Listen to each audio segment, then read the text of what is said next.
નમસ્કાર દર્શક મિત્રો, હું ધાર્મી. આપ જોઈ રહ્યા છો નિર્માણ ન્યૂઝ. સમાચારની શરૂઆત કરીએ અને વાત કરી વિગતવાર સમાચારની. ને શરૂઆતમાં જો આંતરરાષ્ટ્રીય સ્તરે જો સમાચારની વાત કરીએ તો અત્યારે જે રશિયા અને યુક્રેનની જે પરિસ્થિતિ છે તે વણસી જવા પામી છે. પુતિને યુક્રેન સામે યુદ્ધની જાહેરાત હાલ કરી દીધી છે. ત્યારે મહત્વપૂર્ણ કહી શકાય કે બળવાખોરોના કબજામાં રહેલા વિસ્તારોમાં જે વિસ્ફોટ છે તે કરવાની શરૂઆત પણ હાલ કરી દેવામાં આવી છે. ત્યારે મહત્વપૂર્ણ કહી શકાય કે મધરાતથી જ યુક્રેનમાં ઇમરજન્સી લાગુ કરી દેવામાં આવી છે, કારણ કે એક તરફ રશિયા દ્વારા જે યુદ્ધની જાહેરાત છે તે કરી દેવામાં આવતા તરત જ યુક્રેનની અંદર જે ઇમરજન્સી છે તે લાગુ કરી દેવામાં આવી છે. ત્યારે મહત્વપૂર્ણ કહી શકાય કે પુતિને યુક્રેન સામે યુદ્ધની જાહેરાત કરીને પુતિને નાટો અમેરિકાને પણ ધમકી આપી છે. કહ્યું છે વચ્ચે આવનારાઓને પણ પરિણામ ભોગવવા માટે તૈયાર રહેવું પડશે. મહત્વપૂર્ણ કહી શકાય કે આ સમગ્ર જે સ્થિતિ છે તેની અસર સમગ્ર દેશ ઉપર જોવા મળી રહી છે, કારણ કે ખાસ કરીને વાત કરીએ તો વિશ્વના અનેક દેશો કે જેના ઉપર આ પરિસ્થિતિ જોવા મળી રહી છે. ખાસ કરીને વાત કરીએ ભારત દેશની, તો ભારત દેશના અનેક એવા વિદ્યાર્થીઓ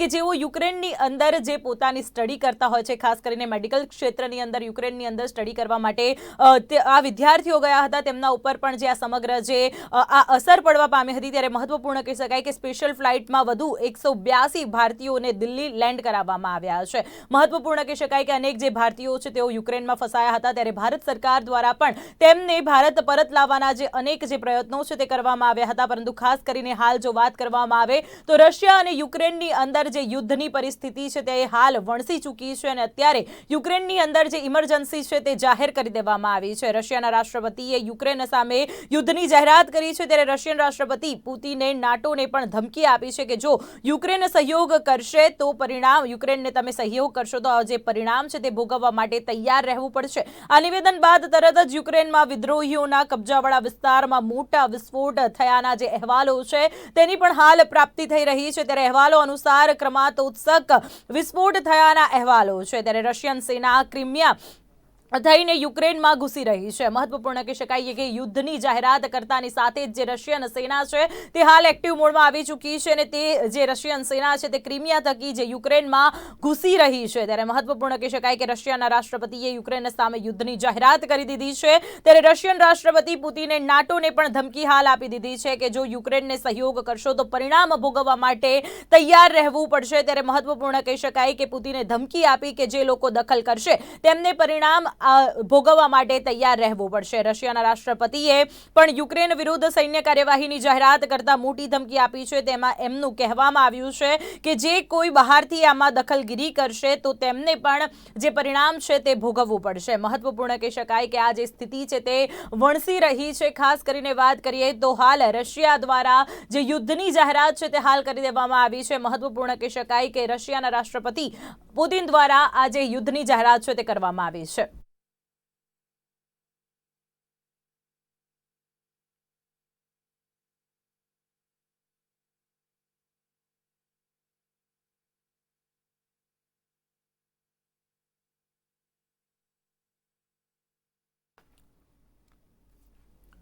તો દર્શક મિત્રો, મહત્વપૂર્ણ કહી શકાય કે હાલ આંતરરાષ્ટ્રીય સ્તરે જે વર્લ્ડ વોર 3 જેવી પરિસ્થિતિ છે તેનું સર્જન થવા પામ્યું છે. ત્યારે મહત્વપૂર્ણ કહી શકાય કે યુક્રેનની રાજધાની કીવ સહિત 11 શહેર પર એક સાથે હુમલા થવા પામ્યા છે. રશિયાએ એરપોર્ટ પણ હાલ બંધ કરી દીધા છે. મહત્વપૂર્ણ કહી શકાય કે સ્પેશિયલ ફ્લાઇટમાં વધુ 182 ભારતીયોને હાલ દિલ્હી લેન્ડ કરવામાં આવ્યા છે. ત્યારે પુતિને નાટો અમેરિકાને પણ જે ધમકી છે તે આપી છે. તેમના દ્વારા કહેવામાં આવ્યું છે કે વચ્ચે આવનારાઓને પણ પરિણામ ભોગવવા પડશે. એટલે કે રશિયા અને યુક્રેન ની જે લડાઈ વચ્ચે જે પણ દેશ વચ્ચે આવશે તેને પરિણામ ભોગવવા માટે તૈયાર રહેવું પડશે તેવું હાલ જે પુતિન છે રશિયાના રાષ્ટ્રપતિ તેમના દ્વારા કહેવામાં આવ્યું છે. ત્યારે મહત્વપૂર્ણ કહી શકાય કે યુક્રેન પર મિસાઇલ દ્વારા હુમલો કરવામાં આવ્યો છે. યુક્રેનના 4 શહેરોમાં મિસાઇલ હુમલા થયા છે. યુક્રેનની રાજધાની કીવ પર ક્રૂઝ અને બેલિસ્ટિક મિસાઇલોથી હુમલો કરવામાં આવ્યો છે. કીવ, ખાર્કિવ સહિત 4 શહેરો પર આ મિસાઇલ દ્વારા હુમલો કરવામાં આવ્યો છે.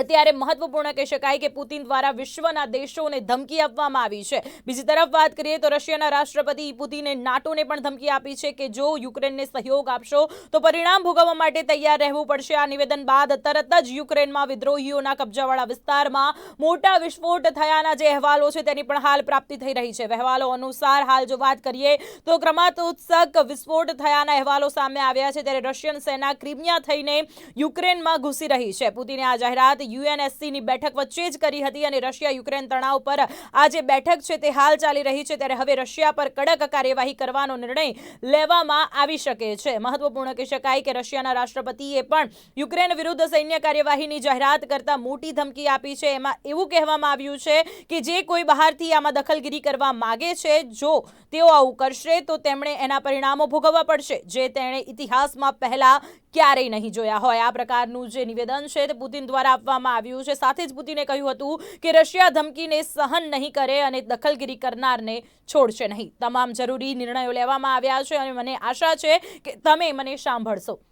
આ પ્રકારનું જે નિવેદન છે તે રાષ્ટ્રપતિ પુતિન દ્વારા હાલ આપવામાં આવ્યું છે. ત્યારે પુતિને કહ્યું, અમારા માટે જીવન અને મૃત્યુનો આ સવાલ છે. પોતાના ઇમરજન્સી સ્પીચમાં પુતિને કહ્યું હતું કે આ વિવાદ અમારા માટે જીવન અને મૃત્યુનો સવાલ છે. તેમણે લાલ રેખા પાર કરી છે, એટલે કે યુક્રેન દ્વારા જે રેખા છે તેને પાર કરવામાં આવી છે અને તેમણે કહ્યું કે યુક્રેન નિયો નાઝીને સમર્થન કરી રહ્યું છે, તેથી અમે વિશેષ લશ્કરી ઓપરેશન શરૂ કરી દીધું છે. મહત્વપૂર્ણ કહી શકાય કે આ જે સમગ્ર જે સ્થિતિ છે તે હાલ વણસી રહી છે. હાલ રશિયા છે તેના દ્વારા જે યુદ્ધની જાહેરાત કરી દેવામાં આવી છે. બીજી તરફ વાત કરીએ યુક્રેનની, તો યુક્રેનની અંદર જે ઇમરજન્સી છે તેને હાલ જાહેર કરી દેવામાં આવી છે. ત્યારે મહત્વપૂર્ણ કહી શકાય કે રશિયાએ પોતાના સંબોધનમાં યુક્રેનના સૈનિકોને પણ સંબોધ્યા હતા અને તેમણે કહ્યું હતું કે તમારા પૂર્વજો નાઝીઓ સાથે લડ્યા હતા. કીવના નાઝીઓના આદેશોનું પાલન ન કરો, તમારા હથિયારો નીચે મૂકો અને ઘરે જાઓ. જ્યારે પુતિને નાટોને કહ્યું કે આ લશ્કરી કાર્યવાહીનું જે પણ પરિણામ આવે અમે તૈયાર છે. ત્યારે મહત્વપૂર્ણ કહી શકાય કે અમારા તરફથી તમામ નિર્ણયો લેવામાં આવ્યા છે અને પુતિને યુક્રેનિયન સૈન્યને શસ્ત્રો નીચે મૂકવાની પણ હાલ અપીલ કરી દીધી છે. ત્યારે 2 લાખથી વધુ રશિયન સૈનિકો સરહદ પર તૈનાત છે. મહત્વપૂર્ણ કહી શકાય કે રશિયા દ્વારા જેવી જ યુદ્ધની જાહેરાત કરી દેવામાં આવી છે, ત્યારે 2 લાખથી પણ વધુ રશિયન સૈનિકો હાલ સરહદ પર તૈનાત કરવામાં આવ્યા છે અને તે રશિયન જે સૈનિકો છે તેમના દ્વારા યુક્રેનની અંદર જે ઘૂસવાનો પ્રયત્ન છે તે હાલ કરવામાં આવ્યો છે. ત્યારે મહત્વપૂર્ણ કહી શકાય કે રશિયાના રાષ્ટ્રપતિ પુતિન દ્વારા યુક્રેનિયન સૈન્યને શસ્ત્રો નીચે મૂકવા માટે પણ હાલ અપીલ કરી દેવામાં આવી છે. ત્યારે મહત્વપૂર્ણ કહી શકાય કે આ સમગ્ર મામલે ભારત ઉપર કેવા પ્રકારની જે આ અસર જોવા મળશે તે હવે જોવું રહ્યું. ત્યારે રશિયા અને યુક્રેન વચ્ચે વધતા યુદ્ધના જોખમ વચ્ચે આજે ભારતના વિદેશ મંત્રી એસ જયશંકરે ફ્રાન્સના રાષ્ટ્રપતિ ઇમેન્યુઅલ મેક્રોન સાથે મુલાકાત કરી હતી. આ મુલાકાતમાં રશિયા યુક્રેન સંકટ, ઇન્ડો પેસિફિક સહયોગ, ભારત ફ્રાન્સ વચ્ચેના ડિપ્લોમેટિક અને આર્થિક અને રક્ષા સંબંધોને મજબૂત કરવાની ચર્ચા થઈ હતી. ત્યારે મહત્વપૂર્ણ કહી શકાય કે અત્યારે આ જે યુદ્ધની જાહેરાત છે તે કરી દેવામાં આવી છે, તેથી રશિયા અને યુક્રેન વચ્ચે જે પરિસ્થિતિઓ છે તે હાલ વણસી છે.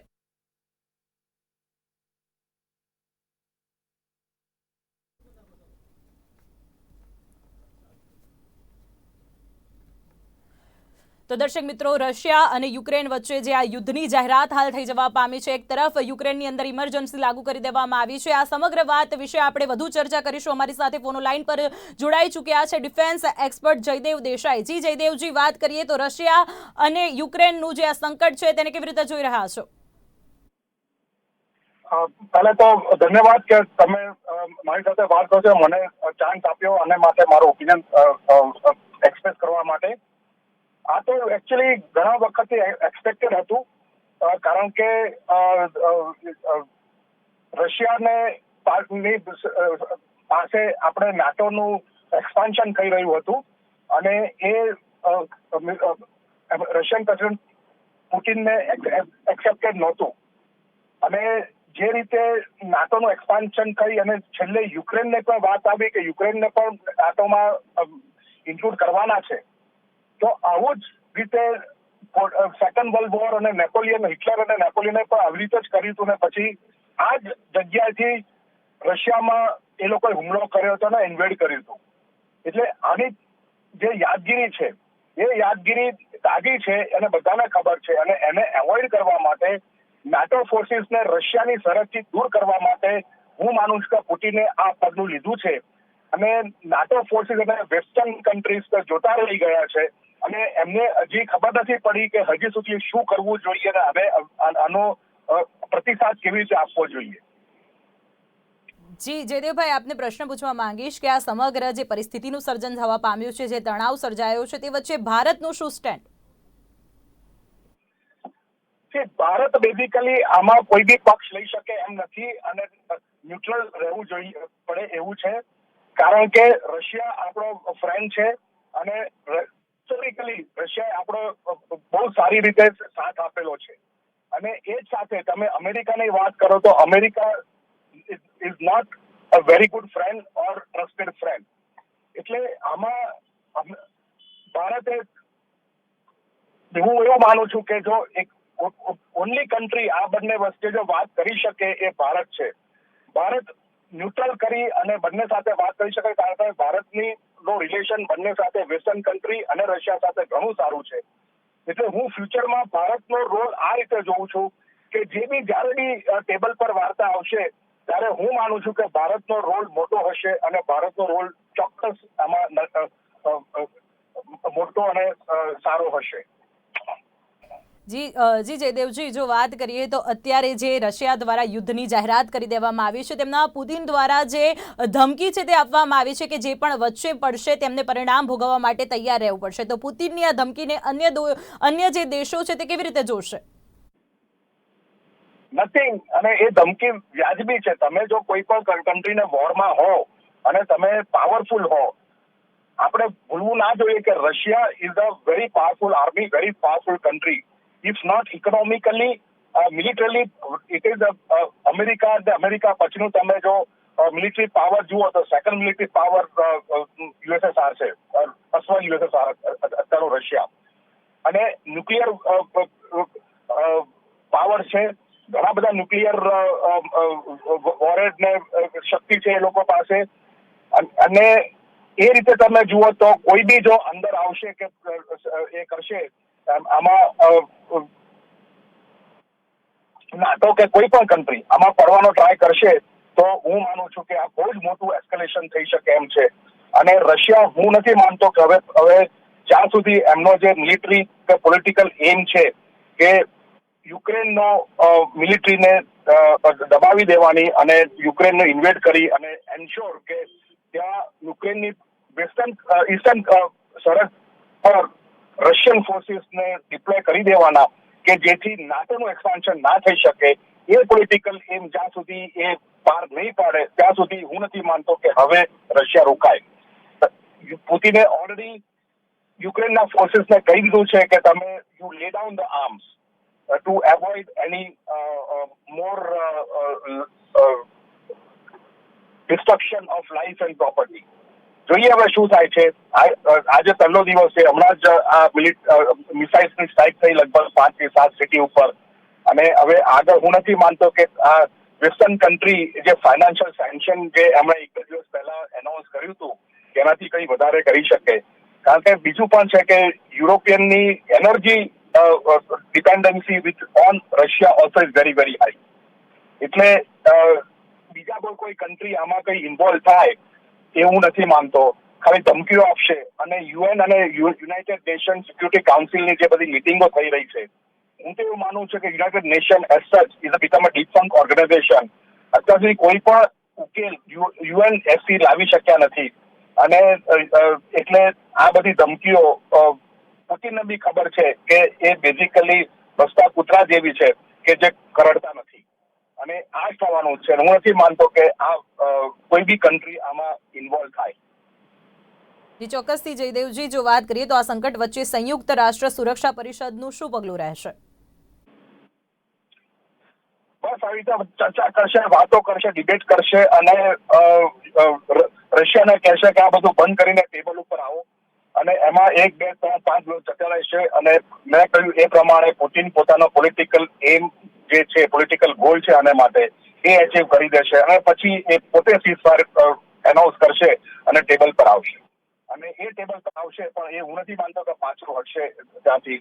અને એ વખતે ભારતનો રોલ હું માનું છું કે કદાચ એક્સપાન્ડ થઈ શકે.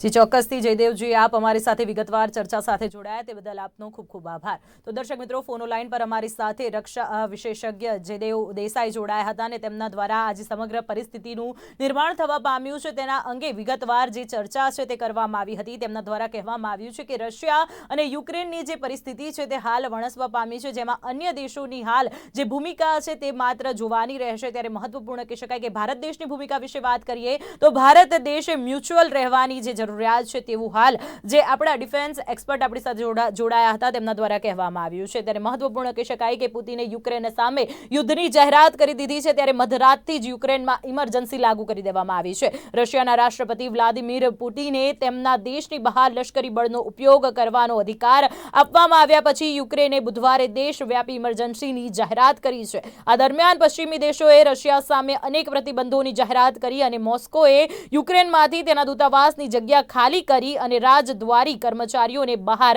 કાઢી લીધા છે. ત્યારે યુક્રેનના સાંસદોએ રાષ્ટ્રવ્યાપી ઇમરજન્સી લગાવવાના રાષ્ટ્રપતિ જો વાત કરીએ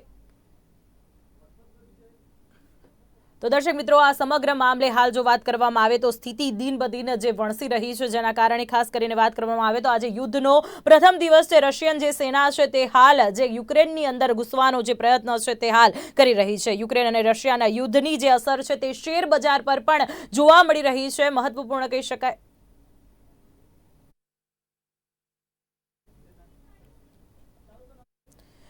તો દર્શક મિત્રો, મહત્વપૂર્ણ કહી શકાય કે આ સમગ્ર જે પરિસ્થિતિનું જે નિર્માણ થવા પામ્યું છે રશિયા અને યુક્રેન વચ્ચે, તેની જે અસર છે તે શેર માર્કેટ પર પણ જોવા મળી રહી છે. સેન્સેક્સમાં 1800થી વધુ પોઈન્ટનો કડાકો હાલ શેર માર્કેટમાં જોવા મળ્યો છે. ત્યારે નિફ્ટીમાં 500થી વધુ પોઈન્ટનો કડાકો નોંધાયો છે. બેંક નિફ્ટીમાં પણ 1000થી વધુ પોઈન્ટનો જે કડાકો છે તે નોંધાયો છે. એટલે મહત્વપૂર્ણ કહી શકાય કે અનેક જે બાહ્ય પરિબળો છે તે શેર માર્કેટને અસર કરતા હોય છે. અને જ્યારથી આ જે સ્થિતિનું નિર્માણ થવા પામ્યું છે યુક્રેન અને રશિયાના વચ્ચે, ત્યારથી જે શેર માર્કેટ પર તેની અસર છે તે જોવા મળી રહી છે. ખાસ કરીને વાત કરીએ અત્યારે તો યુક્રેન અને રશિયાના યુદ્ધની જે અસર છે તે શેર બજાર પર ભારે માત્રામાં જોવા મળી રહી છે. સેન્સેક્સમાં 1800થી વધુ પોઈન્ટનો જે કડાકો છે તે હાલ જોવા મળી રહ્યો છે. ત્યારે નિફ્ટીમાં 500થી વધુ પોઈન્ટનો જે કડાકો છે તે હાલ જોવા મળ્યો છે. ત્યારે બેંક નિફ્ટીમાં પણ 1000થી વધુ પોઈન્ટનો કડાકો નોંધાવા પામ્યો છે. મહત્વપૂર્ણ કહી શકાય કે આ રશિયા અને યુક્રેન વચ્ચે જે યુદ્ધની જે પરિસ્થિતિનું નિર્માણ થવા પામ્યું છે તેની અસર દરેક જે વસ્તુઓ છે તેના ઉપર જોવા મળી રહી છે. અનેક દેશો ઉપર તેની જે અસર છે તે જોવા મળી રહી છે. ખાસ કરીને વાત કરીએ શેર બજારની, શેર માર્કેટની, તો શેર માર્કેટ ઉપર તેની જે અસર છે તે જોવા મળી રહી છે. તો હવે આ અંગે વધુ ચર્ચા કરીશું શેર માર્કેટ એક્સપર્ટ હરેશ મોતિયાની પાસેથી. જી હરેશજી, વાત કરીએ તો રશિયા અને યુક્રેન વચ્ચે જે યુદ્ધની પરિસ્થિતિ જોવા મળી રહી છે તેની અસર શેર બજાર પર કેવી? શેર બજાર ઉપર અસર તો બહુ માઠી છે. અત્યારે નેગેટિવ જ જોવા મળી રહ્યું છે. માર્કેટમાં મંદી દેખાઈ રહી છે. તો માર્કેટે હવે ક્યાંક કંઈક એક 16,400 એક લેવલ છે ત્યાં એને સપોર્ટ લીધો છે. પણ એ લેવલ કે એટલો બધો સ્ટ્રોંગ સપોર્ટ ઝોન નથી, પણ સપોર્ટ લીધો છે. હવે લેટ્સ સી કે દિવસ દરમિયાન શું ન્યૂઝ આવે છે, કઈ રીતના ચાલે છે. મને સપોર્ટ લેવલ મેં જેમ સવારે વાત કરી હતી કે 16,280 થી 15,900 આ મને એક ઇમ્પોર્ટન્ટ સપોર્ટ લેવલ દેખાય છે. હવે આજે વલણનો છેલ્લો દિવસ છે એટલે ક્વાઇટ પોસિબલ કદાચ અહીંયાથી થોડુંક ઉપર પણ આવી શકે છે. But I am not that confident, કારણ કે જે બ્રેકઆઉટ જોઈએ છે બ્રેકઆઉટ જોવા નથી મળતું મને. હજી માર્કેટમાં એટલી ખરીદી બી દેખાતી નથી. આપ જો તો અમુક જે કમોડિટી વાળા જે સેક્ટર છે, જે સવારે મેં વાત કરી હતી કે કમોડિટી રિલેટેડ જે શેર્સ છે એ તમે ખરીદી શકો છો. જેમ કે હિન્દાલ્કો છે, એલ્યુમિનિયમમાં, નિકલમાં કોઈ શેર્સ છે, એવા શેર્સમાં તમે તો બી થોડું ઘણું ધ્યાન રાખીને તમે કરી શકો છો. ક્રૂડ રિલેટેડ હોય તો ક્રૂડ રિલેટેડ શેર્સમાં થોડી પકડ આવી શકે છે, એ વધારે ના થશે. બટ ઓવરઓલ માર્કેટમાં તો સલાહ એ જ છે કે માર્કેટથી હજી દૂર બેસો. માર્કેટ જ્યાર સુધી યુક્રેનને ક્લિયરિટી જોવા ના મળે ત્યાર સુધી તો બેટર છે કે સાઇડલાઇન બેસીને એક વખત સેટલ થવા દો, પછી આગળ કામ કરો. જી હરેશજી, વાત કરીએ તો આપણા જે રોકાણકારો છે, ભારતીય રોકાણકારોને સાથે ગુજરાતી રોકાણકારો, તેમને વિશેષ શું માર્ગદર્શન આપનું? વિશેષ માર્ગદર્શન તો એ જ છે કે હજી રાહ જુઓ. માર્કેટ હજી બી મને દેખાય છે કે નીચે દેખાય છે, ઇન ધ સેન્સ થાય છે મને. I am not that 100% confident, but sense થાય છે કે માર્કેટ હજી પણ નીચે આવશે. તો નીચે જવાની જેમ મેં સવારે વાત કરી હતી કે જેમના પાસે ફંડ પડ્યું છે એ ગોલ્ડ અને સિલ્વર અને કમોડિટીમાં તમે કરો. નિકલ છે, એલ્યુમિનિયમ છે, એવા બધા કમોડિટીમાં તમે હવે ઇન્વેસ્ટ કરો. એટલે નોટ નેસેસરી સ્ટોક માર્કેટમાં જ. અને સ્ટોક માર્કેટમાં કરવું છે તો નિકલ અને એલ્યુમિનિયમ રિલેટેડ જે કંપનીઓ છે એવી કંપનીમાં તમે ઇન્વેસ્ટ કરો. જે ચોક્કસથી હરેશભાઈ આપ અમારી સાથે જે વિગતવાર ચર્ચા સાથે જોડાયા તે બદલ આપનો ખૂબ ખૂબ આભાર. તો દર્શક મિત્રો, હાલ જો વાત કરીએ તો રશિયા અને યુક્રેનના જે યુદ્ધની પરિસ્થિતિ છે તેની અસર શેર માર્કેટ પર પણ હાલ જોવા મળી રહી છે. શેર માર્કેટમાં જે ગજબનો જે કડાકો છે તે જોવા મળ્યો છે, જે સ્થિતિ છે તે નેગેટિવ જોવા મળી રહી છે, ત્યારે રોકાણકારોને હાલ શેર માર્કેટ એક્સપર્ટ હરેશ મોતિયાની દ્વારા જે શેર માર્કેટથી દૂર રહેવાની જે સલાહ છે, માર્ગદર્શન છે તે આપવામાં આવી રહ્યું છે. મહત્વપૂર્ણ કહી શકાય કે પુતિને જે રશિયાના રાષ્ટ્રપતિ છે તેમના દ્વારા યુક્રેન સામે યુદ્ધની જાહેરાત કરી દીધી છે. ત્યારે હવે આજે યુદ્ધનો પ્રથમ દિવસ છે. એક તરફ રશિયન સેના જે યુક્રેનની અંદર ઘૂસવાનો પ્રયત્ન કરી રહી છે, ત્યારે હવે આ સમગ્ર સ્થિતિની અસર સમગ્ર વિશ્વના દેશો ઉપર કેવા પ્રકારની પડે છે અને ખાસ કરીને ભારત દેશ પર આની શું અસર પડે છે તે જોવું રહ્યું. તો દર્શક મિત્રો, અત્યારે સમાચારમાં બસ આટલું જ.